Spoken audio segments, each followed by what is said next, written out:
Thank you. There is a process. Madam Speaker, thank you very much. When I name you Mr. Prosi, I don't get annoyed. No problem. Madam, the rules are very protective of the presiding officer, but also a bit restrictive. The procedure issue I am raising, Which role? the one that does not allow presiding officer to debate. So the procedure, can I raise the procedure and then say the rule? The procedure issue, Madam Speaker, we have had generals, some members of this House, some former members of this House, including General late now Pecos Kutesa, who was an MP in the last parliament, the Honorable General Matayo Charigonza. They have written books explaining how they were throwing bombs in Kampala. Madam Speaker, why shouldn't an MP ask if they are not the ones doing so, because they have confessed having thrown bombs in Kampala? In their books. Which book is that? The one of General Pecot. That's the one of the one of Pecos Kutesa is Uganda's revolution, 1979, 1986. Are we in 1979 now? We are talking about the same people who were throwing bombs. They are now the ones in charge of security. So the procedure issue I am raising, Madam Speaker, is whether it will not be appropriate for those generals to come here either through a minister, explain to Parliament and ask them if they have abandoned that bad manner of throwing bombs, which they have done and confessed that they have done. If you allow me tomorrow, I'll bring copies of those two books, one by General Pecos Kutesa, another one by General Charlie Gonza. In the one of General Pecos Kutesa, he said his role was to make sure that people in Kampala go to sleep at 3, and they are now the ones in charge of security. So what is the procedure matter? Is whether you should not allow them to make a statement, and we ask them these questions that we are now asking you, because this matter came as a way of communication. We don't want to be asking the speaker, we want to be asking those people. First of all, the members you're talking about are not members of parliament, and we cannot discuss about people who are not in this house. You're even disturbing the dead because somebody died. One of them died. Honorable... Speaker, if you would give me. Honorable Akik. Right Honorable Speaker. Right Honorable Speaker, the issue of security affects all of us. And by now, the Minister of Security and the Minister of Defense should have updated the country by now what is happening. We are only seeing in the press. I want to request here, Right Honorable Speaker, that you give the Minister of Security an ultimatum to report to this Parliament, to brief this Parliament on what is going on, because the issues of security is paramount. Number two, Madam Speaker, I'm going to raise this with a heavy heart. Sometimes I also get a little bit uncomfortable. Whenever politics heats up in the country is when the government comes with the issues of the bombs being planted everywhere. I want to say this. Honorable Jonathan Ebwalu, you want to say it is government, it is politics? Sit. Sit. Jonathan, let's not promote this kind of politics in the House. Terrorists are terrorists. There was a bomb blast at the gate here. The majority of members in this House are NRM. There was a bomb blast at the gate. Would you imagine that, would you think that government would target its own members? Madam Speaker, I did not raise this because I'm opposition or because I'm NRM. First, withdraw it. Withdraw that statement. In the interest of peace in Parliament, I withdraw. No. Yes. I want it unconditional. Withdraw it. I withdraw. Right Honorable Speaker. Okay, sit. Madam Speaker, I really want to appreciate that your communication is always head-on current matters that affect the country. As a member of parliament from Busia border, security is key. Madam Speaker, I therefore have a request that the Minister of Defense and Internal Affairs should do more deployment of police officers. Because as I talk now, Busia, many routes have no officers. We have complained many times and requested with no answer. And at the same time, I request the Minister you need a deployment. I request the Minister of Electricity, in charge of electricity, who is here, that Busia has a lot of load shedding and it is a porous border, and darkness is a cause of insecurity, which is a very big problem. Thank you, Madam Speaker. Dr. Bed, you have a procedural issue. The guidelines on what people would follow, especially on congested places like churches, markets, shopping malls, bus parks. Yes, Ake. Thank you, Right Honorable Speaker. The bedrock of our country is through peace and security. It determines the development and all activities that develop a nation. So it is proper to know that the saboteurs of this country, they will target to make this country insecure, such that we don't have peace and then our economy can collapse. So this is not a small matter, because the rate at which these terrorists are being identified is alarming. And Right Honorable Speaker, we benefit a lot from tourism. When we had COVID, we lost a lot of income as a country. Now, when we keep talking about bombs in Kampala, not going to public places, we are now scaring away tourists, and this is going to hurt our economy, which is already being affected by the inflation and rise of fuel prices. So I think we need to be conscious about this matter and not create serious alarms, such that we are able to maintain. Otherwise, when the press goes everywhere talking about how insecure Kampala is, and you can't go to public places, at the end of the day, our businesses are going to collapse, and it will be our economy to be hurt. Right Honorable Speaker, I wanted to raise this matter because it is extremely sensitive for our economy. Thank you very much, Right Honorable Speaker. I just want to react to your communication on security. By its very definition, security is a state of being free from danger and threat.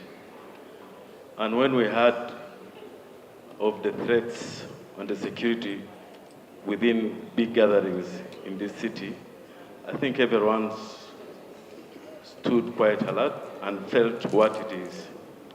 Of course, when you know that someone is intention to cause some injury, pain onto the other, it definitely makes you think that it can lead to loss of lives. I just wanted to react by echoing that this type of security threats are the type of security threats that are normally raised in some parts of this country, or maybe very far from Kampala. I just want to implore every Ugandan that these bomb threats are just like any other security threats. Even if they are mentioned in Kasese, in Nebi, or other parts of the country, they should be treated with such utmost attention. So mine is, whether it is a bomb threat or whatever threat, as long as it's a threat to the life of an individual, it should be treated quite seriously, the way the attention has been given to this particular one. Thank you. When you look at our constitution, the national objectives and directive principles of the state policy, this is on national unity and stability.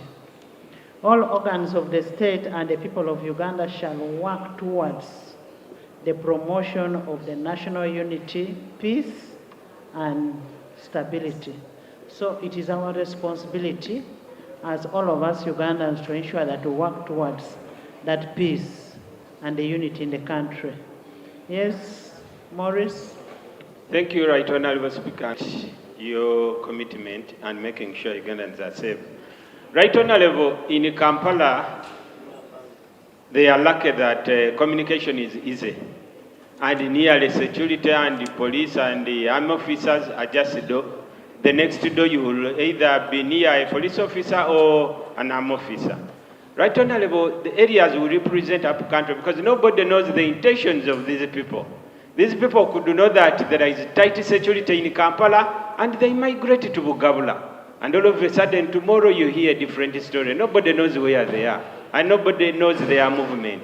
So, Right Honourable, the challenge is these police officers that we have in our area, Right Honourable, they are not facilitated. I have a police post, Right Honourable, but the OC doesn't have a motorcycle. There is nothing. She's one.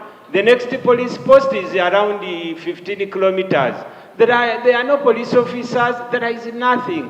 Right Honourable, through your office, can we have, since we have this scare, can we have really police come to the rescue of these people, give motorcycles, put fuel? You find somebody there, he or she doesn't know what to do next. Can we facilitate these people and see how best they can rescue? Because the following day, Right Honourable, these people could move from Lubaga and you will hear they are in Kamuli, in Bugabula South. And I will come here and begin crying. Before I cry, Right Honourable, let the officers get facilitated and see how best we can move. He has finished. Right Honourable Speaker, I want to react on your communication on security. You are spot on, Right Honourable Speaker. Indeed, Ugandans are scared. But I want to thank the security like you did for the alerts and being spot on those areas, the hot spots I would say. Right Honourable Speaker, most of the speakers have given an impression that the scare is only in Kampala. I would like to report that even in Kasese, as I speak, the border market of Mbondwe has been relocated today because it is a Tuesday and a Friday market. As we speak, security has taken precaution to relocate it because there is a bomb scare in the market. So I would like to appeal to security organs and government to widen the net. Terrorists may not only be in Kampala, but they could be in those areas that we least suspect they could be attacking. I thank you. Speaker. Regional Speaker, when I received the order paper, I ordinarily was expecting the Defense or Internal Affairs to have asked for space from the Speaker to debrief the nation. Where I stay, that side of Kampala was literally paralyzed yesterday. And you'd expect that Defense and Internal Affairs would be sensitive to even move ahead of the Speaker and ask for space. When I didn't see it, I was like, probably the Speaker will invoke her powers to afford them space to come and make a statement on such a very serious national matter. And when I heard the Speaker taking matters in her hands when there was a no-show from Cabinet, it speaks partly to what we lost in the Honourable Ssemujju's cynical submission, probably. Of course, the cynicism in his submission spoke a lot to the fact that he doesn't believe security believes they owe the nation an explanation when matters of the nature happen. And Right Honourable Speaker, I think it's a very serious indictment of people managing our security to imagine that Parliament does not deserve the voice of the people, do not deserve to know what's going on and ask particular legitimate questions. It's their handling, it's whether they are gathering intelligence or just running around and probably preparing budgets, Right Honourable Speaker.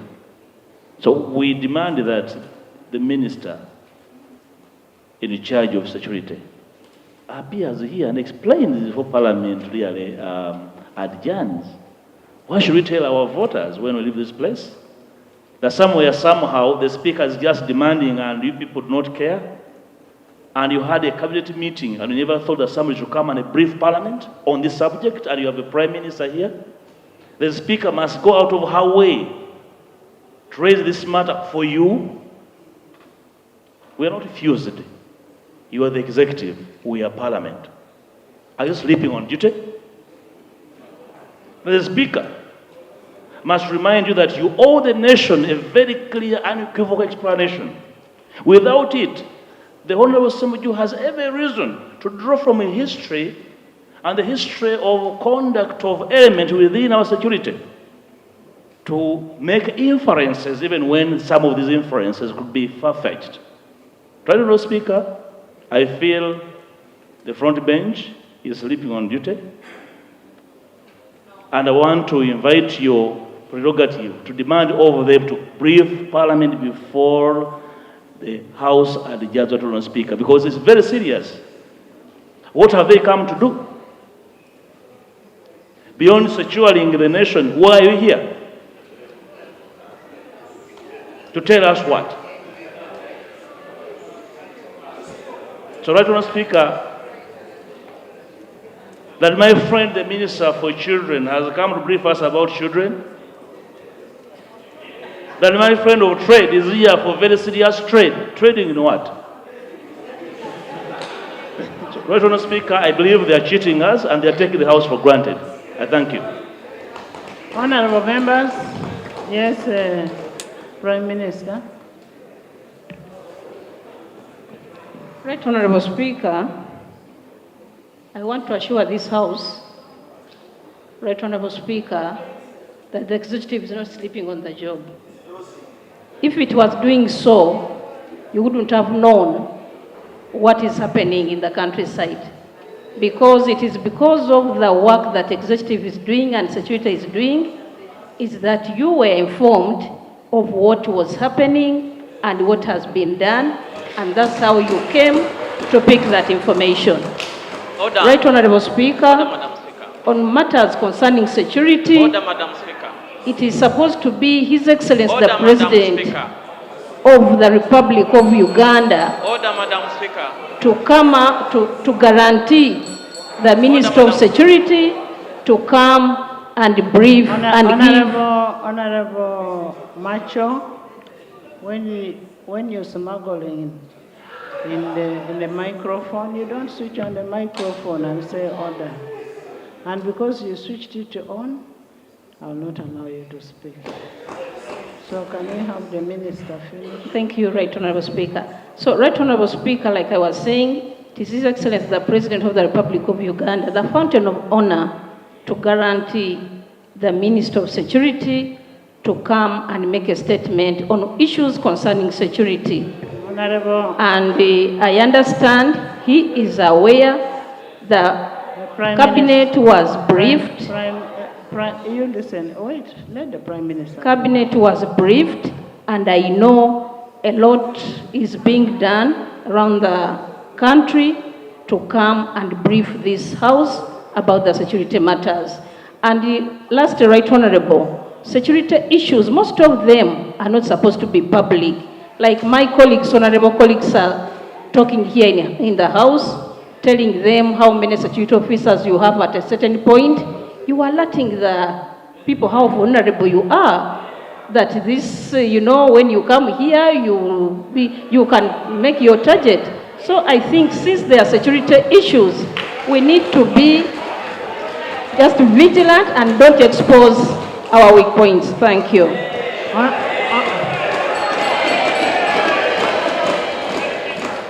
Honorable members, what we are hearing out there about the bombs, whatever is happening is like we are just speculating. Let's not just get up and defend what is not defendable. It is a good thing for you to come and tell this House, on such and such a date, this and this happened, and this is what the plans we have as government. Don't tell us your plans, but tell us we have plans, to sort out with this. We don't need too much from you, but you need to guide this house, and by extension, you're guiding the nation. You're telling the nation what is outside there. We don't want to know how you handle the bombs or whichever, but tell us what is happening. It is only in this house that the world, the nation will be able to know what is happening in the country. I don't believe in that. And we will not continue listening to Enanga alone. Because for me, I heard from Enanga. From Afande Enanga is where we heard from. Let the minister come and give this house a report and tell us how we should live. If the minister tells us that you should be able to leave Parliament by 6, we don't want you here, we will do that. We need to be guided as a country. Next item. Item 3, statements by ministers on 3.1, the pump prices of fuel. Honorable members, last week I highlighted a spike in the fuel prices and its attendant effects on the prices of other commodities. And when you look at what is happening now, the cost of all commodities have gone high, the cost of living, yes.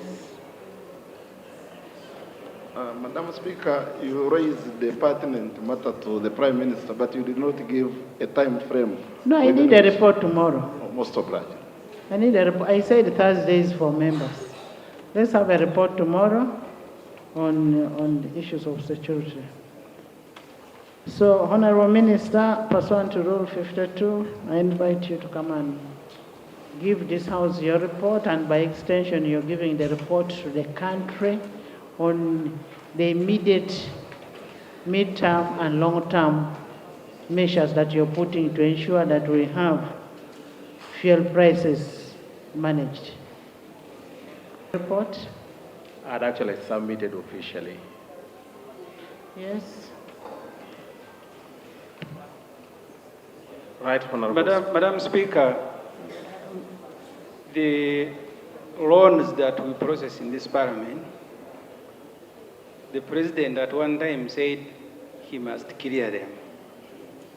That's why when the committee presented the report on the loans for the infrastructure, the committee said we need a letter from the President.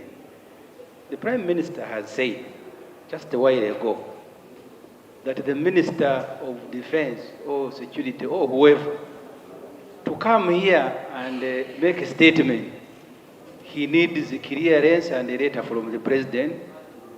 Can we now know if this minister who is about to present a statement and all the others that will follow, all have been cleared and they have letters from the President to come and speak to Parliament? Honorable Minister.